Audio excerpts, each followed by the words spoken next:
Nairobi. As the body of Tom Mboya was on its way to All Saints Roman Catholic Cathedral, the pent-up tensions of the waiting crowd neared danger point.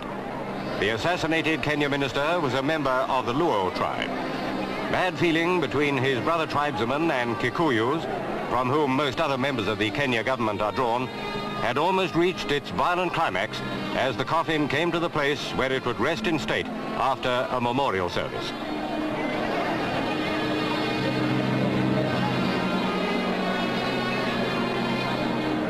Mourners in their thousands wept unashamedly, sharing the grief of Mrs. Mboya and her children as they entered the cathedral.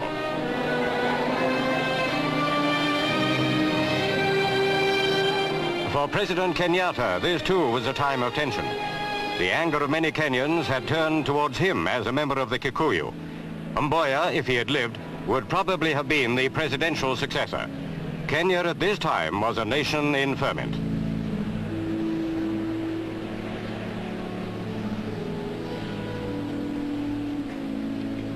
As the memorial service began, armed police, supported by troops, faced the inevitable flare-up of tribal hatred.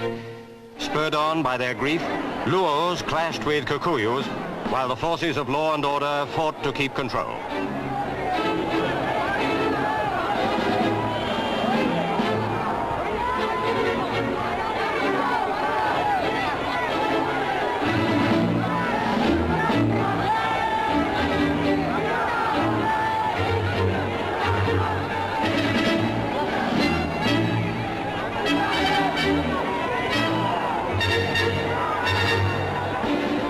The toll of injured mounted, many of them innocent bystanders who were waiting to file past the coffin after the service. As he left the cathedral, President Kenyatta was ringed by a tight cloak of security.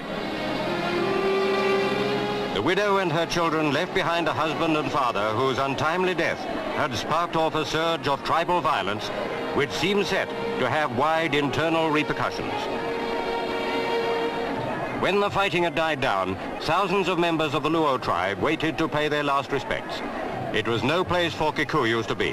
Grief had brought hatred.